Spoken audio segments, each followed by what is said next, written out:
आप सभी को प्रणाम। राधे राधे। कैसे हैं मेरे प्रभु के प्यारे भक्तों। आशा करती हूँ प्रभु कृपा से आप स्वस्थ होंगे, प्रसन्न होंगे और अपने जीवन में आगे बढ़ते होंगे।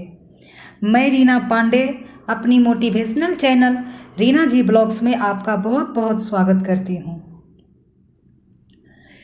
मित्रों, आशा करती हूँ आप लोग महाशिवरात्रि महोत्सव बहुत ही धूमधाम से मनाए होंगे और बहुत ही आनंद मिला होगा और महादेव की कृपा से आप लोगों की इच्छा भी पूरी होगी।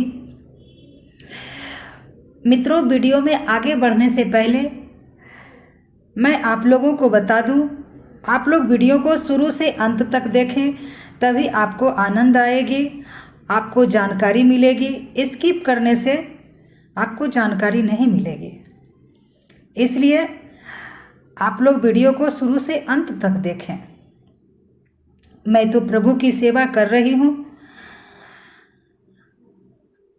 मित्रों, आज का जो विषय है मैं आप लोगों के समक्ष जो लाई हूँ वो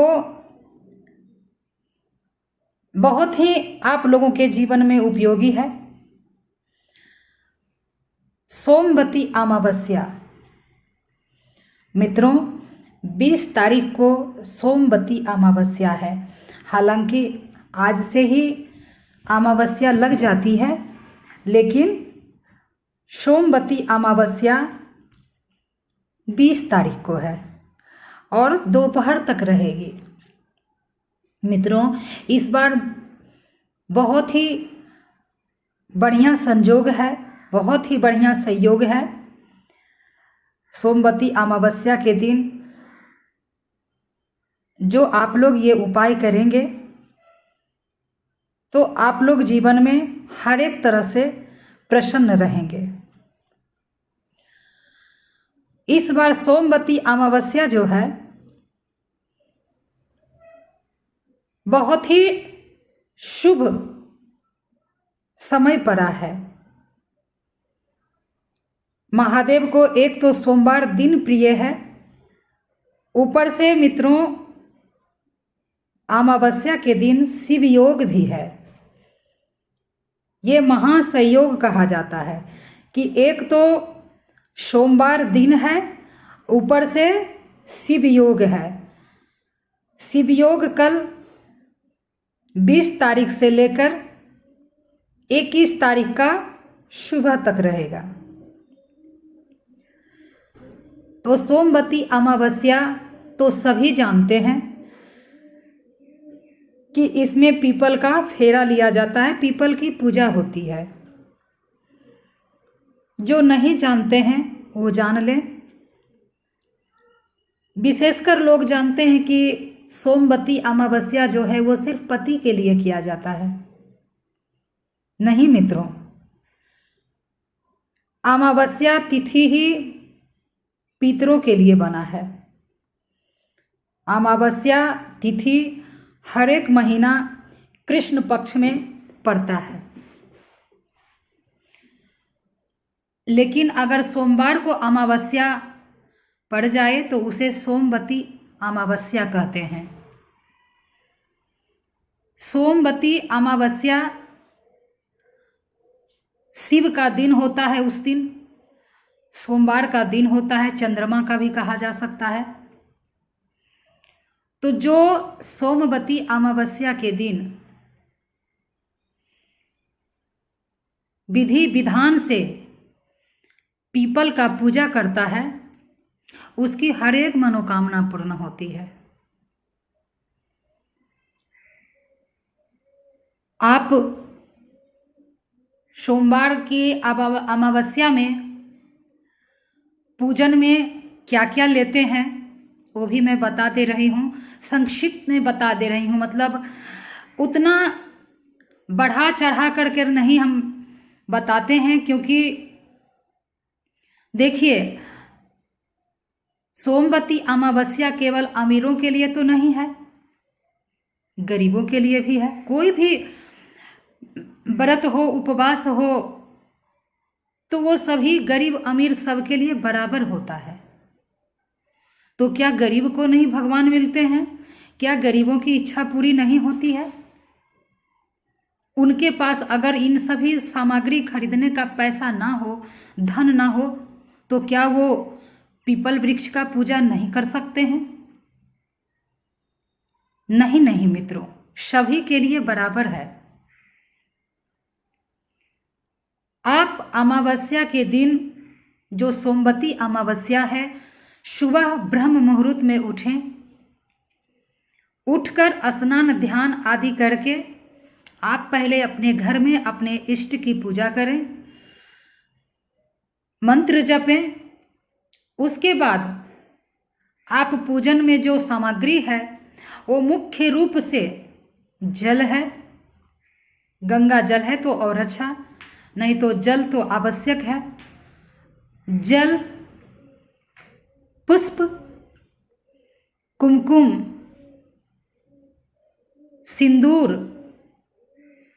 अक्षत, गुड़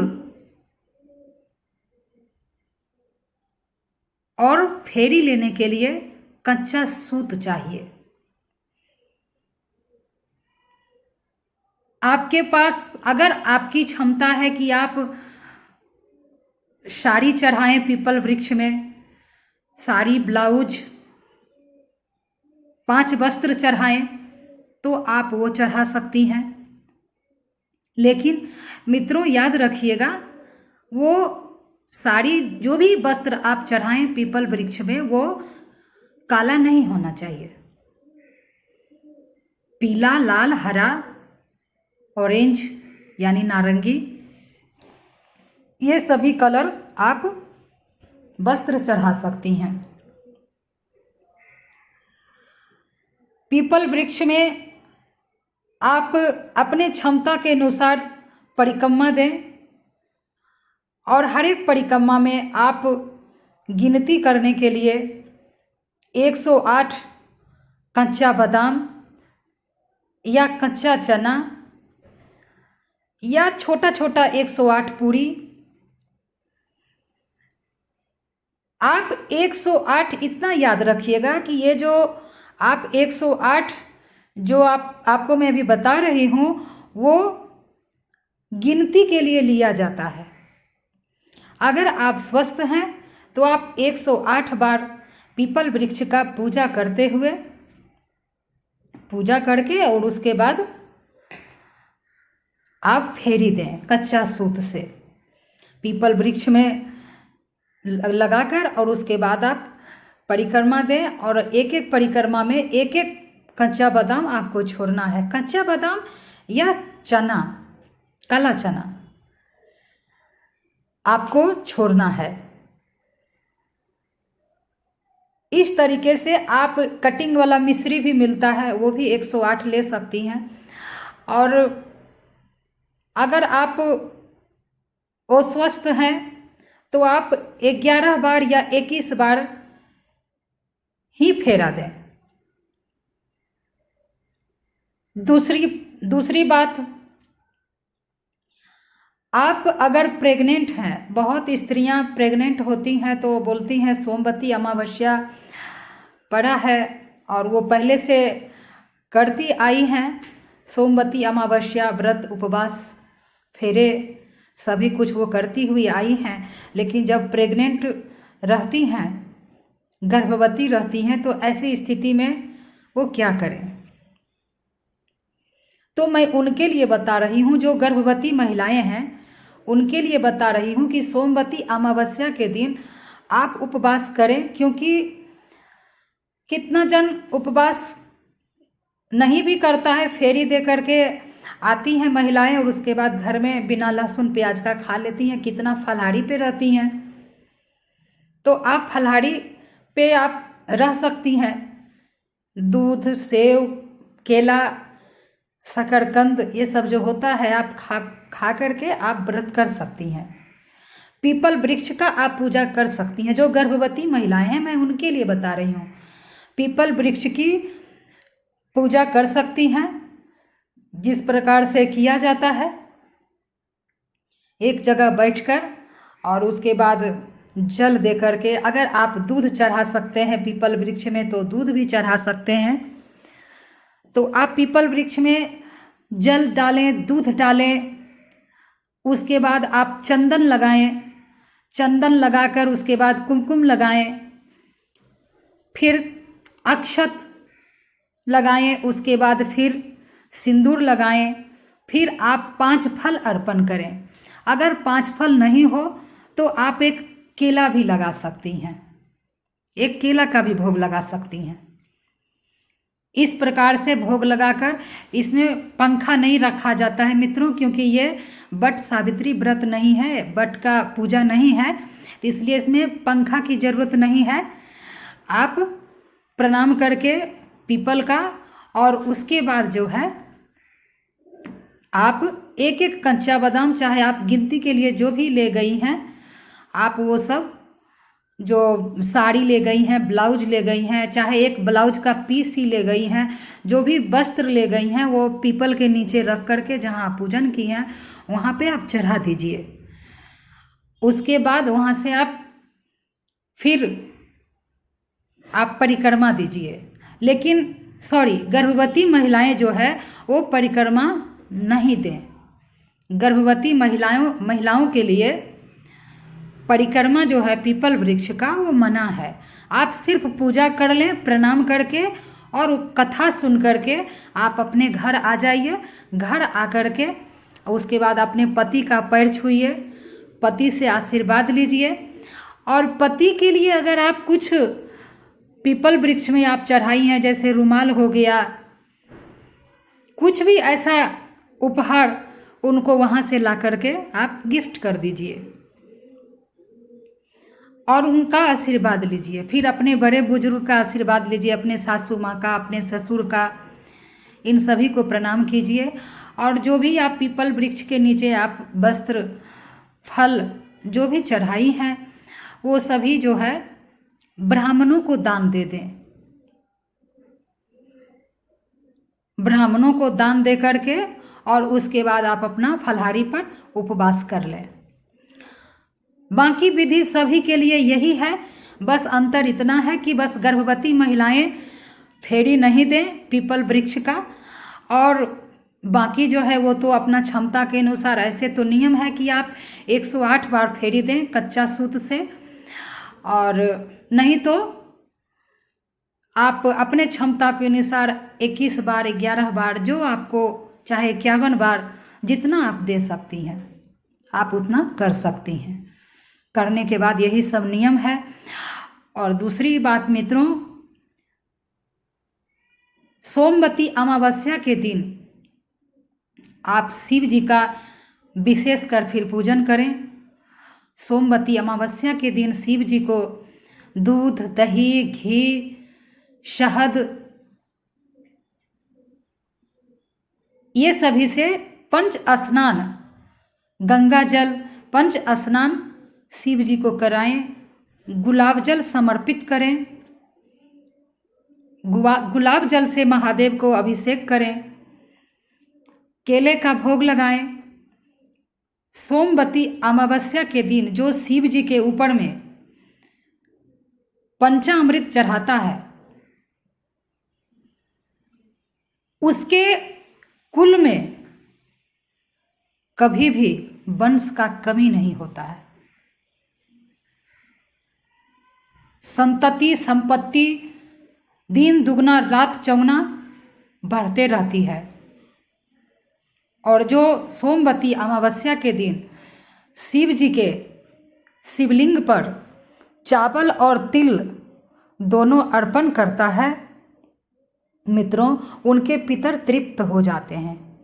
और कल का जो सोमवती अमावस्या है 20 तारीख को, ये तो महासंयोग है कि एक तो सोमवार का दिन है, शिव जी को ऐसे ही प्रिय है, ऊपर से कल शिवयोग भी है।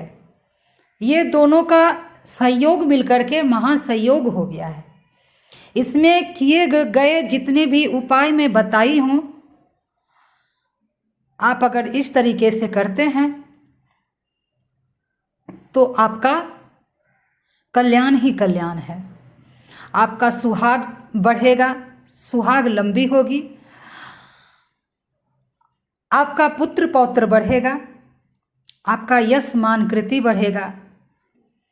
मित्रों, जो शिव जी के ऊपर में कल सोमवती अमावस्या के दिन जो घी से अभिषेक करता है, जो घृत अर्पण करता है शिव जी को, उसके घर में लक्ष्मी अस्थाई डेरा डाल देती हैं। सोमवती अमावस्या के दिन जो शिव जी को दूध में थोड़ा कच्चा चावल, सुगंधित चावल जो डाल करके शिव जी का अभिषेक करते हैं, तो उनका चंद्रमा मजबूत होता है। और मित्रों, चंद्रमा जिसका मजबूत होता है उसके जीवन में सुख शांति समृद्धि अस्थायी रूप से होती है, क्योंकि चंद्रमा मन का कारण है। और इन सभी का कमी अगर होता है जीवन में, जिसके जीवन में धन का कमी हो, संतान का कमी हो, सुहाग का कमी हो, जिसके जीवन में ये कमी है, उसका मन कैसे शांत रह सकता है। इसलिए चंद्रमा को प्रसन्न कीजिए कल शिव जी के ऊपर में। आप दूध, कच्चा दूध और उसमें कच्चा चावल डालकर शिव जी का अभिषेक करें। आपके बच्चे हमेशा बीमार गिरते हैं या आपका मन अस्थाई नहीं रहता है, आपके बच्चे को नज़र बहुत लगती है, तो आप चंद्रमा बना करके आज लाएं और कल सोमवती अमावस्या के दिन शिव जी के ऊपर में इसे अर्पण कर दें। और उसके बाद ये जो मैं दूध और चावल बताई हूँ या पंचामृत से शिव जी का अभिषेक करें। उसके बाद शिव जी का पूजन पठन करें। कल दिन रात जब से आप पूजा किए हैं शिव जी का, अगर मंदिर में किए हैं तो आप उसी समय उठा करके ले आइए। लेकिन अगर आप घर में शिव जी के ऊपर में अगर चंद्रमा चढ़ाते हैं और उसको दिन रात रहने दीजिएगा। उसके बाद आप मंगलवार का सुबह में आप उसे उठाकर अपने बच्चे को लाल धागा में पहना दीजिए, गले में पहना दीजिए। ना नज़र लगेगी और ना ही बीमार गिरेगा। बच्चा का चंचलता भी कम हो जाएगा। लेकिन अगर आप मंदिर में चंद्रमा चढ़ाए हैं किसी शिवालय में, तो आप जैसे बताई हूँ वैसे आप पूजन कर लीजिए। पूजन करने के बाद जब आप मंदिर से आने लगें तो आप चंद्रमा ले लीजिए जो चांदी का आप चढ़ाई हैं। उसके बाद ला करके अपने बच्चों को आप धारण करा दीजिए। इस तरीके से पीपल वृक्ष का भली प्रकार से सोमवती अमावस्या के दिन आप भली प्रकार से पूजा पाठ करके उसके बाद आप सोमवती अमावस्या की कथा सुने, श्रवण करें। श्रवण करते हुए आप वहाँ से अपने घर को आएं। घर में आकर जैसे मैं बताई अपने पति का पैर छुएं। उन्हें उपहार में जो आप पीपल वृक्ष के नीचे आप जो भी चढ़ाएं अपने पति को देने के लिए आप उन्हें उपहार स्वरूप भेंट करें। रुमाल दें, सेंट दें, कुछ भी आप उन्हें उपहार रूप में दें। उसके बाद घर में सभी को प्रणाम करके प्रसाद वितरण करके ब्राह्मणों को आप दान दें। दान देने के बाद आपका पूर्ण हो जाएगा व्रत और आपकी हर मनोकामनाएं महादेव पूर्ण करेंगे। तो सोमवती अमावस्या बहुत ही प्यार से कीजिए मित्रों। कल बहुत महासंयोग है, शिव योग है, ऊपर से सोमवती अमावस्या है, सोमवार के दिन पड़ा है। तो आप खूब लाभ उठाइए महादेव का और अपने जीवन में खुशियाँ लाइए। तो वीडियो कैसी लगी मित्रों, आप कमेंट बॉक्स में राधे राधे जरूर लिखें, ओम नमः शिवाय जरूर लिखें। और अगर आप मेरे चैनल पे पहली बार आए हैं तो सब्सक्राइब कर दें, बेल आइकन को प्रेस कर दें ताकि मेरी वीडियो की नोटिफिकेशन आप तक रोज़ पहुँचे और इसी तरह की नई नई जानकारी आप लोगों को मिलती रहे। आप अपना प्यार दीजिए मित्रों। आप अगर सहयोग नहीं कीजिएगा, आप लोग भगवान का भक्त हैं, भगवान का भक्त अगर भक्त का सहारा नहीं देगा, सहयोग नहीं करेगा तो फिर कौन करेगा? क्योंकि कलयुग आने वाली है बहुत ही भयानक। मैं चाहती हूँ कि मेरे प्रभु से जितना जन हो सके सभी जुड़े, जितना जन हो सके सभी जुड़े, प्रभु की भक्ति करे और अपना इस कलिकाल में रह के भी अपने आत्म कल्याण करे, अपना आत्म कल्याण करे और उनके अगल बगल आस पास में जो उनके साथ रहता हो, प्रभु के भक्त के साथ जो रहता हो, उनका भी कल्याण हो। तो मित्रों, वीडियो को लाइक कर दीजिए, शेयर कर दीजिए ताकि और लोगों को भी जानकारी मिले और कमेंट बॉक्स में राधे राधे, जय श्री कृष्णा, ओम नमः शिवाय, जय माता दी, जो आपकी इच्छा हो वो आप जरूर लिखें। इससे आप एक नई ऊर्जा महसूस करेंगे। तो फिर मिलती हूँ आपसे नई वीडियो में। तब तक मित्रों आप लोगों को प्रणाम, राधे राधे।